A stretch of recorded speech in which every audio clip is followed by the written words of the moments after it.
Right, there we go. So, let's go on down. Sorry about that, Fred. I spent a hell of a long time on your particular thing. So, the Game Show AU. Well done. Big fan of your style of video. Thank you. I hope you don't mind the rambling ones as well, because in a weird way, the rambling ones are actually more fun to do than actually sitting there having to write scripts and stuff. But your RPG videos are given the depth of documentary, but with a more conversational tone. Haha, well, it's really interesting to hear about tabletop history from someone that has been personally involved from the earliest days. Well, when you say personally involved from the earliest days, that was as a kid. Role-playing is something I've grown up with, you know, from quite a young age. So I have dabbled in it. You know, I've written some articles that have been published, and I did a bit of cartography for Wizards of the Coast at one point. And I'm in. Oh no, I've got some sketches. There's a GURPS book that's got some of my cartography in it, and it wasn't meant to be like that. It was the original sketches that I got from the author were very, very rough. So I kind of translated them into something that I thought that he meant. And it was just like to test her, and sent them back and said, is this what you mean? Is this kind of like, you know, I can doll them up and make them prettier than this, but is this what you mean? And he went, yeah, sure. And those are the ones that got in the book. And I'm like, oh my God, you put rough sketches in this, but never mind. Maybe that's what he was after all along. So yeah, it wasn't until my late 20s that I had anything, that I made any kind of money out of role-playing. Most of it was all about enjoying the games for what they are. Did a lot of conventioning stuff in my 20s, that was all fun. Congrats whole to James and Fred, as well as, yeah, okay, that's Retro DM Ray. Thank you very much, sir, and I love your work too.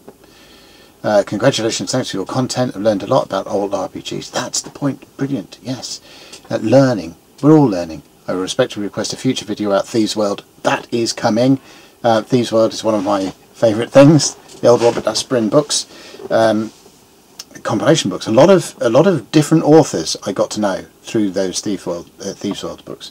But that's coming. The Chaosium stuff and the novels. You know. I'd love to hear about your early experiences, or Simon Ashworth would. Hello, sir. I'd love to hear about your early experiences playing D&D and AD&D. Well, the earliest ones were with my friends. This chess club that then got turned into a role-playing games club. I did have one session with my friend's American guy, but he thought I approached the game as in a bit of a childish way, and I can't blame him because I had a thief who, to test if water was safe, cut his finger off. So, you know, in retrospect, yeah, it was a bit stupid. But we used to play quite a lot. We used to play a lot of one-to-one games, which I'm not sure you see that much anymore, but we used to completely improvise them and play a lot of sort of one-to-one-ish. Often it was one-to-one with one character, and sometimes it was one-to-one where one player was actually playing a whole party of characters.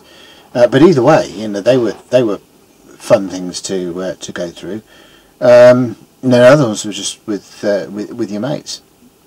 We had a great group in the 90s. I mean, that was probably my favourite period of my gaming history was the 90s. I was going to conventions a lot. I was the home campaign had some very involved players. There were some great times in that. We had some sort of side arcs and stuff that we would play separately, like, you know, occasionally sort of wandering off when we were out with mates down the pub and things, and saying, oh, okay, this is going to happen in the next session, or we'll set that up, or this is going on in the background. So that kind of fed into the game as well. A few people that are invested in their characters, especially with the cultures that those characters come from, and so therefore gave me feedback as well. It was like, well, this culture my character belongs to, you know, does it do this, or what, how about that?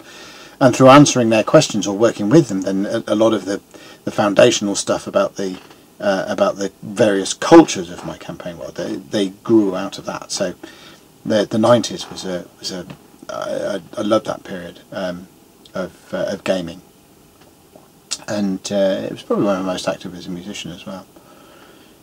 Before all of the stuff about, you know, families and stuff like that, yeah, wives and kids and all this, a bit more of a freer spirit, and yeah, I don't know. That's not that I regret anything. That's not saying that. Just in case my wife decides to go and watch this video. So yeah, if you want me to ramble on about some of the older things that we used to do, I don't know. Do you want that broken down by my rules experiences and what we actually did with the rules, or just play narratives, how we used to play with the game? We used to do a lot of development stuff, like with Traveller, playing through and getting to, you know, afford not only to pay off the mortgage of your ship, but buy another ship and start your own little company and grow it from there. And then with Dungeons and Dragons, especially when the companion set came out, where it started giving you rules for or more integrated rules about establishing a domain and building your fortresses and things. There were rules for that in Advanced Dungeons and Dragons, but they weren't so integrated with the play itself. But the BECMI rules did that. They had the sort of expectation levels of play in the companion. So we did a lot of that, and some of the elements of my campaign world grew out of that. You know, player characters having powerful characters that then established domains that then grew into various parts of the thing. There are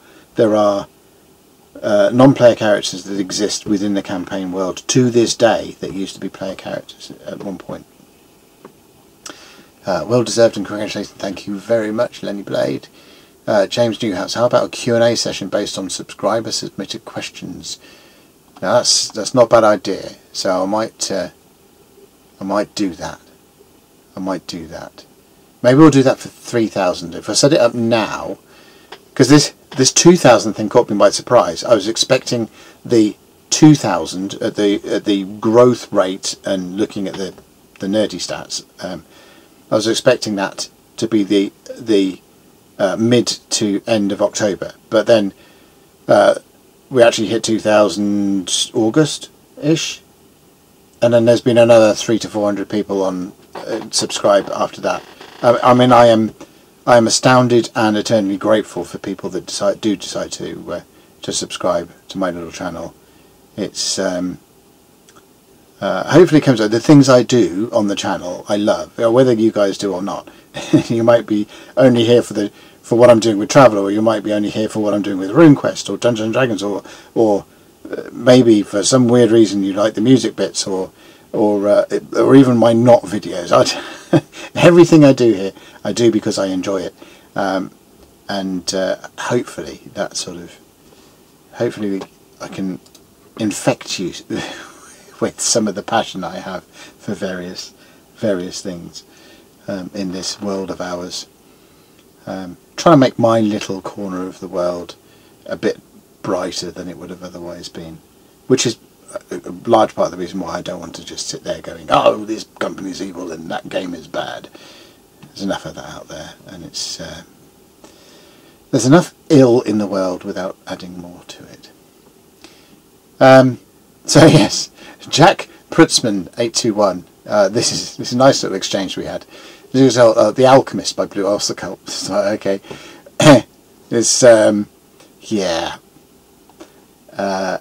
Just to go through my musical background, my parents desperately tried to get me to play violin, which I did. I took lessons in violin for quite some time. I just found the whole concept of practicing a piece of music that you didn't like ad infinitum, just to be able to go back to your violin teacher to go, look, I can play this piece of tedious crap now, was beyond me. I mean, music you had people telling you that music was great, music was fun, and music did this and music did that. And on the other hand, a violin teacher that was sort of trying to hammer it home that music was actually incredibly tedious and not really doing anything. So I had several years of violin lessons, didn't really get anywhere with it. Sort of can play the violin, but not with any huge skill. Played second violin in the school orchestra. I loved that. The performance side of music is just, that's where it's at for me. But I am largely self-taught. Oh, I took music theory lessons as well, so I know how to read music, and I can roughly write it, and I know what all of the black dots mean. So and some of the words even. So that side of thing is all right, but I am largely self-taught beyond that. So I'm self-taught in guitar and all the rest. But that's okay. That's okay. I'm going to have to change the battery. Alright, so one battery change later. What were we talking about? Oh, music, yes. So I'm self-taught. I'm learning all the time with music. Most of the times when I'm recording a bit of music, and there's a lot of covers, and there's some music I've written myself on my channel. But I tend to pick songs that that are going to teach me something. So, for example, I did Bridge Over Troubled Waters. Now, my voice isn't right for that song at all. But as a result of going through that and recording that song, I was able to get to the point where I could take the notes off the piano keyboard. I kind of, weirdly, I'm a bassist by majority bands I've played in, as I've been bass guitar and vocals, but I've always had trouble with the bass clef.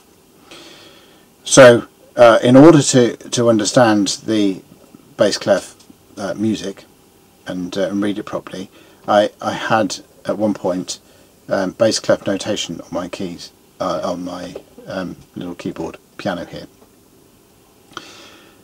And in learning the bits and pieces for Bridge Over Troubled Waters, I got to the point where I could remove those from the keyboard. And there's other bits and pieces as well. I recently did Heaven and Hell, because it's one of my favourite songs, but also I hadn't really played anything with that detuning. Turning On Me, Black Sabbath, tuned down a semitone, largely because he lost his fingertips, but it does give guitars a heavier sound to them, and also makes like bending the strings a lot easier because there's not so much tension on them, and and also playing solos of that nature. So a lot of the solo work in Heaven and Hell is just centered around the minor pentatonic, but there is some sort of variation of it, and there's quite a lot of span in the fretboard. So, which I never really sort of used before. I'm usually sort of the first three positions in the minor and major pentatonic do me just fine most of the time. But I thought, I need something to stretch myself a little bit and get me working up and down the fretboard a bit more. So I'll look for songs that I like, that have got something different in them that I don't necessarily know how to do. My own songs are a bit lazier. I tend to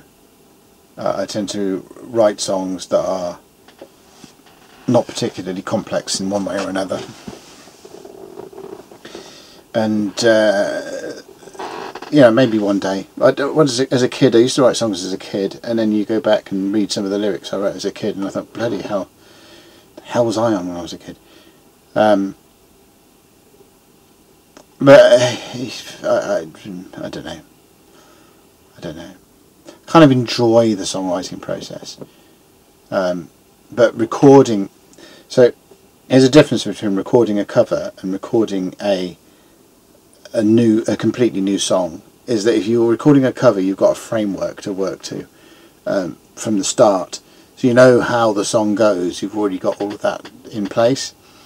When you're recording a song of your own writing, you need to make all of that up out of whole cloth. So what I do, I have arrangement sheets. So you write down, this is so many bars for this, and this is so many bars for that, and then this comes in, and so on.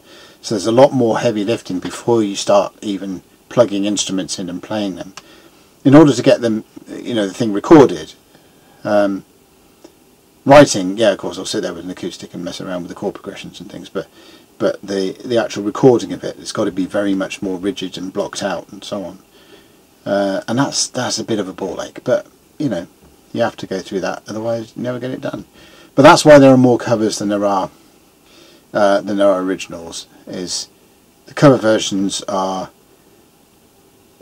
easy to block out, not necessarily easier to record, but easier to block out because you've already got the framework there, and it's always something to learn in between. The knot stuff, I started doing the knot and stuff on there because it was just a bit of fun.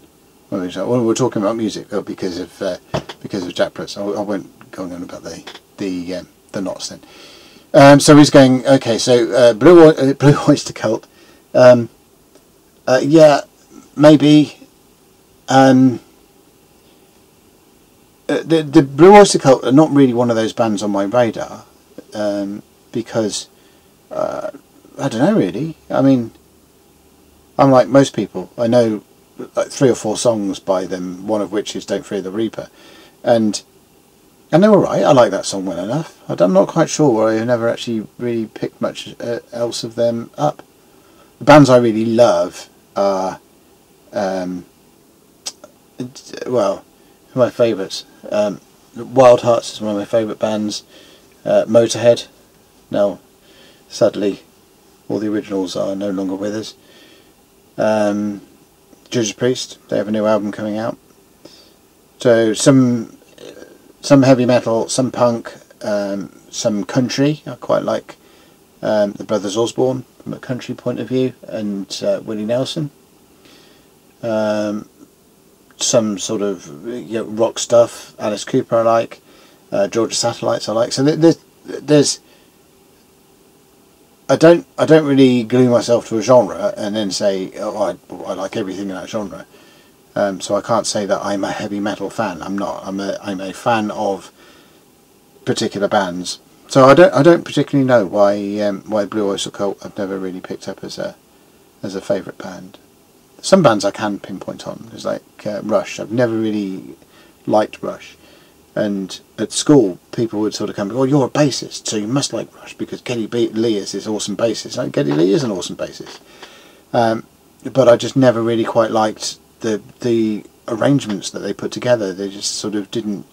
And it's not the length of them. I love Hawkwind, and Hawkwind do all of these rambling songs that go on for forever. So it's not that, it's just something didn't appeal to me, and I think that's with the same with Blue Oyster Cult. I like their songs, but I don't like them enough to have really got into them. But yeah, but I think by and large, I think I mean, maybe that's something to try. Pick up a Blue Oyster Cult song as a bit of a challenge to myself, and see if I can see what kind of effort I can make with it. Also, his voice is very different from mine. So. But he said it's the only thing I can think of that talks about living 1,000 lives. Ha! That's sort of, yeah, that's about right. Yeah, I've been doing some training up in another part of the country today, over this weekend, and part of that has been the beginning of it, where you do all the icebreaker stuff about and the hobbies things. Oh my God, I've just got too many hobbies. There you go. And and Hope in the Future. How about You Ain't Seen Nothing Yet? Yeah, Blackman Turner Overdrive. That's a good song. That's a good song. So yeah, that might wend its way into the catalogue. I've got a couple of covers that are floating around. What I tend to do with covers is put a little bit down when I feel like it. And the solos tend to come late. Oh, it depends on what the nature of the song is, really. It depends on the nature of the song. But the bass and the rhythm line tends to come really early on. So I quite fancy doing this cover, so I'll just have a bit of a tinker about it for an hour and a spare hour on a weekend when such as they happen. Put that together, and then over the course of a couple of months or so, then the rest of the song gradually gets put together. That Heaven and Hell, for example, I think that I started that June, July time, and when did I bring it out? When I pushed it out, beginning of October, whenever it was. So yeah, so that's it takes quite, because I do work full time. I've got a fairly heavy lifting job within scouting, and all of the other hobbies. So yeah, this is why what you don't get is a video a week for me. I envy those that sit there going, oh yes, we do 3 videos a week, and things like, oh grief. So how's that going to happen instead? So you know, I imagine it would be quite fun if it ever does get to the point where I can afford to I don't know, give it the day job and spend all my time making YouTube videos. So that's I don't see that as a likely thing at the moment. It gives me a little bit of a boost. The most fun I get, and it's the same in scouting, the most I get out of scouting is seeing young people achieve stuff that they wouldn't have otherwise achieved in their lives, that often stands them up in a greater foundation in their adult lives. And the stuff I like about this role-playing thing is the fact that people seem to enjoy what I'm doing, and so I'll kind of continue on that line. And with music, I mean, much as I enjoy fiddling around with guitars and everything else, it's the greatest kick ever is to stand on stage and make people dance. So there you go.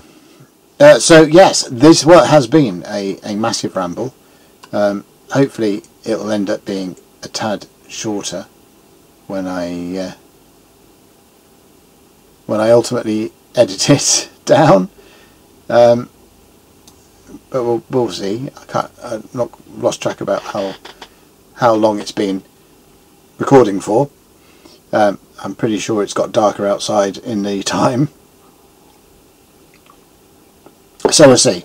When I go back and edit it, I'll probably find out that only 15 minutes have been interesting, so this will be a really short one.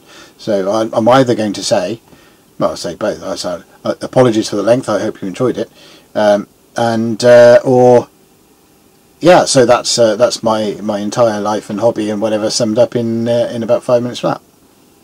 Either way, thank you so much for subscribing. It is making putting these videos together much more fun than they would have otherwise been. The comment stuff, I do love the interchange. Some of the comments, you know, same with everywhere on the internet, may get a little bit heated and things like that. But from my own perspective, even when they are getting a bit heated, it's all in with the best of intentions. You know, the debates and everything else can't always be nice, quiet, friendly affairs. But as long as everyone involved in the debate is relatively respectful to everyone else, then I don't mind a bit of heat going on in them. And so far, everyone has been very much respectful to everyone else on my channel. So hear all of these horror stories about comments going awry, or people going awry, or people going mad, or parts of the internet exploding in showers of sparks, and that hasn't so far touched whatever the hell this desk is made of. That hasn't happened here. No doubt at some point, but what have you. So far, so good. I'm enjoying it, and a large part of the reason why I'm enjoying it is because of folk like you that seem to enjoy watching me witter on about things. So yeah. I'll see you in the next video, which I'm hoping will be the next bit of the Solar Quest. Probably the first of the Dream Quest. Oh, there is a summary video floating around of Magic as kind of an addendum to the Solar Quest character generation one. And then it will be the first the first Dream Quest one. And then, yeah, whatever happens to arrive after that. My lovely tight schedule that I run. Yeah, take care.